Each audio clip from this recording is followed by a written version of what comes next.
Télésurveillance Santé Chaudière-Appalaches pour le maintien de votre autonomie.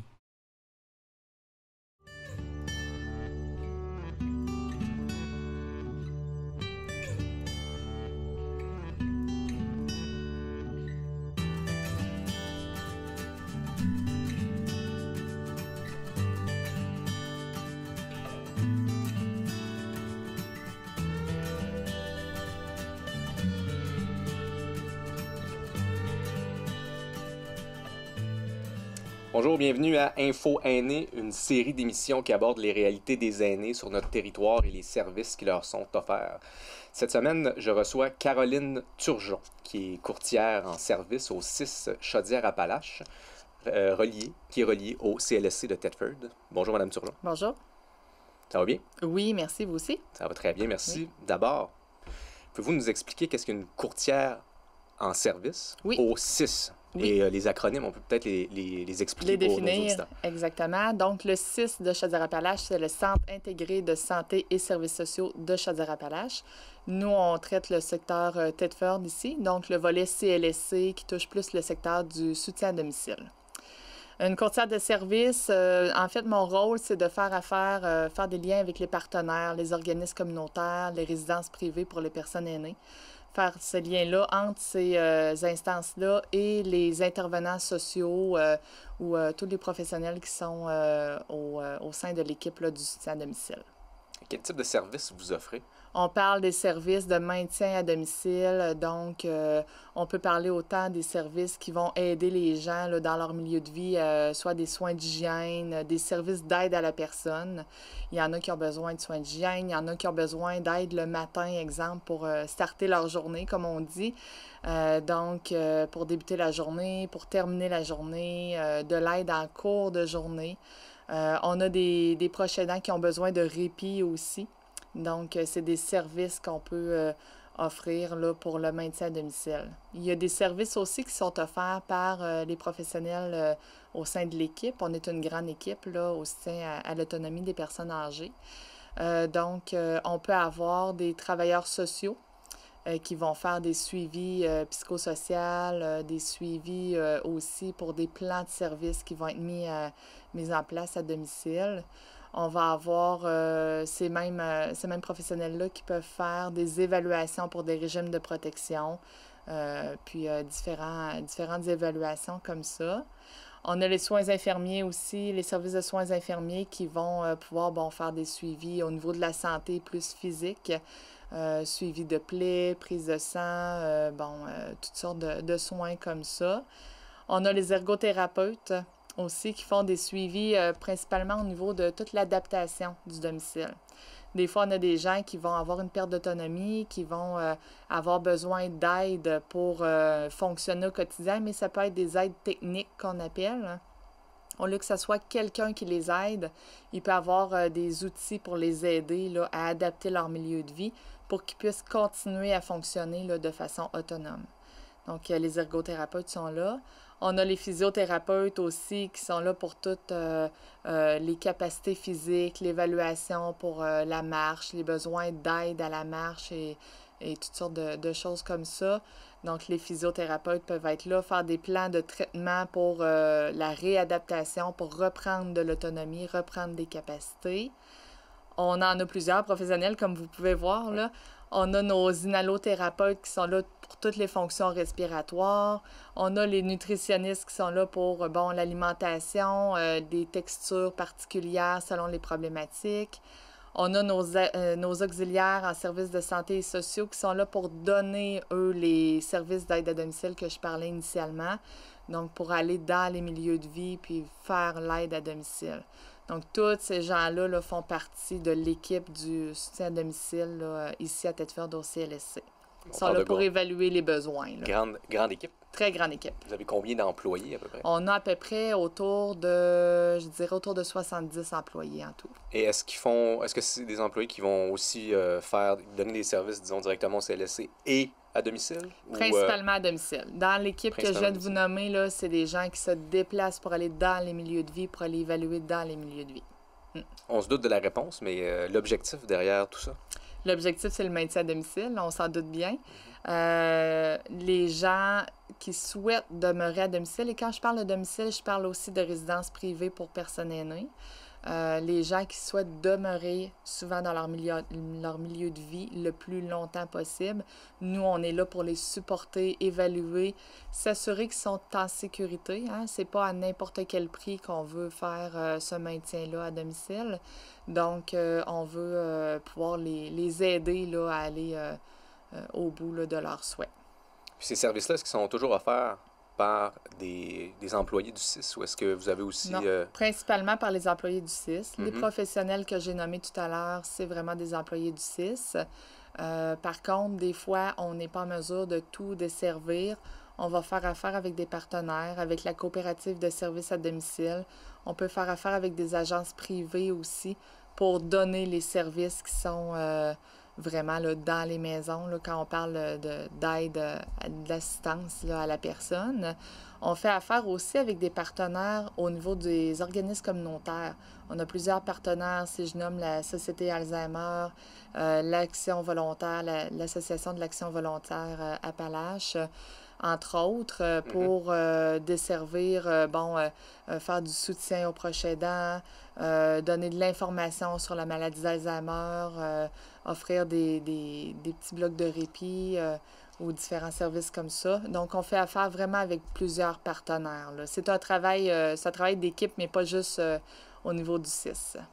Et pour avoir accès, comment ça fonctionne? Pour avoir accès, les gens doivent contacter le 811.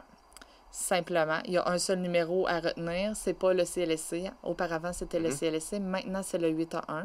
Après ça, il va y avoir quelqu'un qui va poser des questions, va rediriger à la bonne équipe au niveau du CLSC. Et puis là, il y a une personne au guichet d'accès qui va prendre le temps là, de reparler avec la personne, d'approfondir l'évaluation sommaire qui va être faite et puis va mettre la demande en attente. Et là, les gens, des fois, on sait là, qu'il y a un peu d'attente, mais des fois, les gens aiment bien savoir le délai d'attente. Ça dépend du besoin de la personne. Donc, il y a différents délais d'attente. Ça peut aller de quelques jours à quelques mois, mais ça dépend vraiment du besoin là, qui est évalué par la travailleuse sociale. J'imagine qu'il y a des critères d'accès. C'est pas tout le monde qui peut avoir accès au même service. Il y a des critères d'accès. Les critères d'accès, c'est faut que ça soit... Nous, on est vraiment le secteur qui dessert les personnes âgées en perte d'autonomie. On peut avoir des gens qui ont... on a souvent la référence de 65 ans et plus, mais des fois, on en a des gens, malheureusement, dans la cinquantaine qui développent une maladie d'Alzheimer précoce. Donc, ça fait partie de notre clientèle. On a les gens aussi qui sont en soins palliatifs. Donc, ça fait partie de notre clientèle. Et comme je l'ai nommé tout à l'heure, on a aussi les proches aidants. Parce que ces gens-là, souvent, sont entourés de différents proches qui sont là pour les soutenir là, dans leurs incapacités. Donc, nous, on est là pour soutenir les proches aidants aussi. Donc, il faut que les gens ne puissent pas se déplacer pour aller chercher d'autres services à l'extérieur.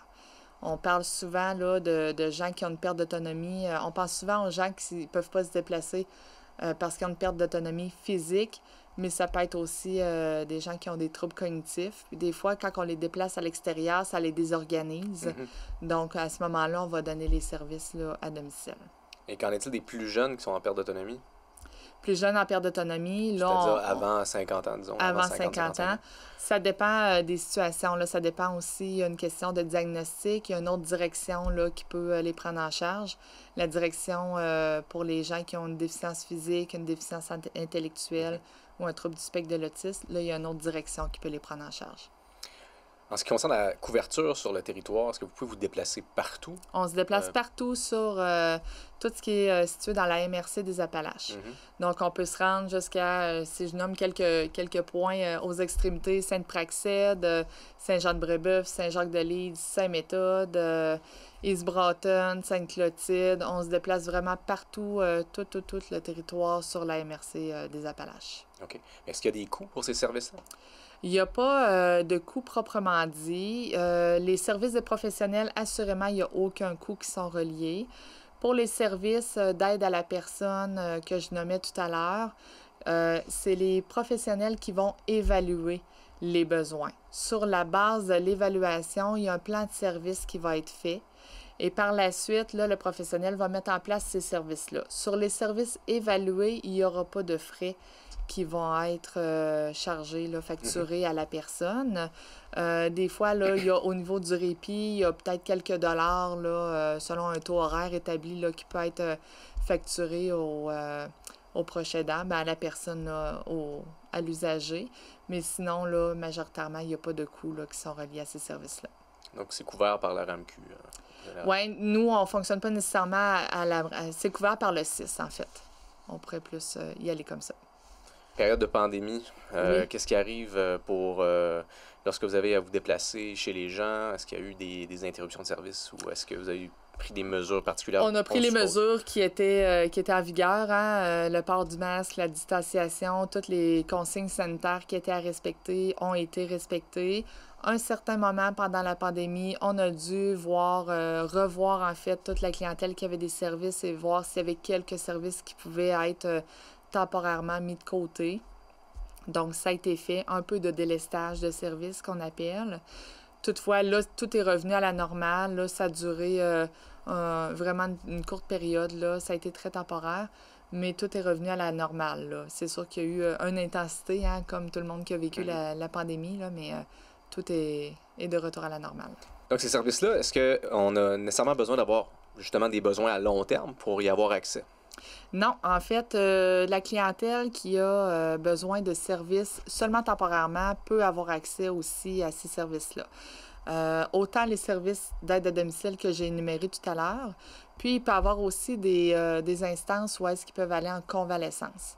On a une unité ici à Thetford, là, on a une collaboration avec la résidence privée, le Château Bellevue, où est-ce qu'on a des lits, on a une entente où est-ce qu'on a des places disponibles pour faire une transition, soit pour de la convalescence, de la réadaptation. C'est beaucoup des gens qui vont quitter l'hôpital, qui sont stables médicalement. Et puis, on ne sait pas encore s'ils vont reprendre assez d'autonomie pour retourner dans leur milieu de vie ou s'ils devront changer de milieu de vie. Ça permet une transition dans ce milieu-là pour avoir des services de réadaptation, puis bon, un bon suivi, puis tous les services là, d'aide nécessaires pendant une période temporaire. C'est vraiment une unité de transition. Donc, les gens en convalescence peuvent aller là aussi, peuvent faire une convalescence à domicile avec des services ou pourraient aussi aller en convalescence dans des résidences privées là, pour personnes âgées pour faire leur convalescence là, temporairement, évidemment. Et pendant cette période de convalescence, est-ce qu'ils peuvent avoir même la visite de leur médecin, par exemple? Ah, ben oui, pour les médecins qui vont se déplacer. Oui. Sauf qu'on a peu de médecins dans la région qui se déplacent encore à domicile. On en a une petite poignée, là, mais c'est pas beaucoup. C'est plus comme avant, d'une paroisse à l'autre, le médecin de la paroisse. Voilà. Et pour être capable de réaliser tous ces services-là partout sur le territoire des Appalaches, vous devez avoir plusieurs partenaires. Oui. On en a nommé quelques-uns tout à l'heure, là, des partenaires. On a parlé de la coopérative de services à domicile qui va donner vraiment les services dans les domiciles. Ils ont des préposés, ils ont des gens là, dédiés à ça.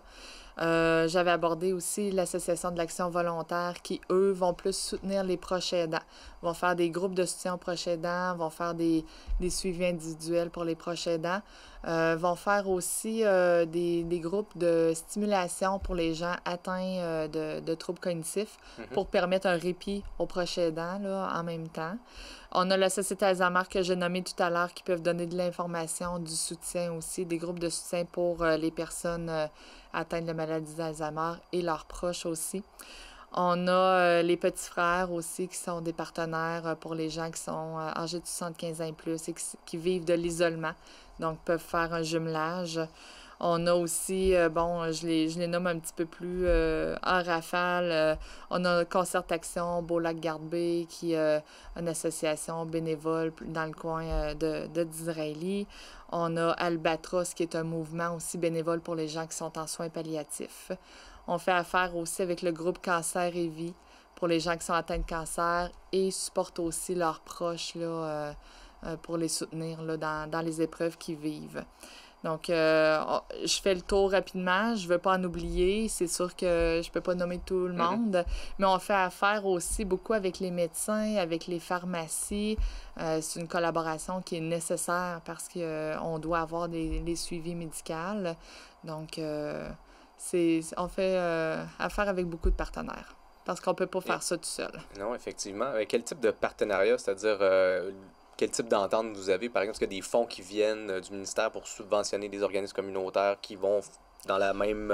c'est plus qui ont dans... des missions similaires à la vôtre? Ben, en fait, les organismes communautaires font plus leur démarche aussi pour le financement, tout ça. J'ai pas le fin détail de ce financement-là. Je sais qu'il y a du financement qui est octroyé principalement pour le soutien pour les proches aidants, hein, parce que c'est un peu le sujet de l'heure aussi. On a beaucoup d'usagers qui sont à domicile en perte d'autonomie, qui sont soutenus par les proches aidants. Donc, il y a un organisme financier là, qui est là pour les appuyer, qui est l'appui Chaudière-Appalaches. Mais tout le financement qui se passe en dehors, là, outre ça, là, j'ai pas... Venant moi-même du milieu communautaire, ça peut être complexe parfois. Oui, c'est ça. Et vous êtes présent dans plusieurs types de résidences, des domiciles privés, des résidences pour aînés, les RPA. Et vous allez peut-être nous aider aussi à démystifier tout ça parce que c'est encore plein d'acronymes. Oui, hein? effectivement. Vous avez les RPA, oui. les RTF, les RI et les CHSLD. Et voilà, ça en fait beaucoup. Effectivement. Donc, les RPA, c'est vraiment du privé, c'est les résidences privées pour aînés. Donc, on en a plusieurs sur le territoire. On a environ autour de 25 là, dans la MRC des Appalaches.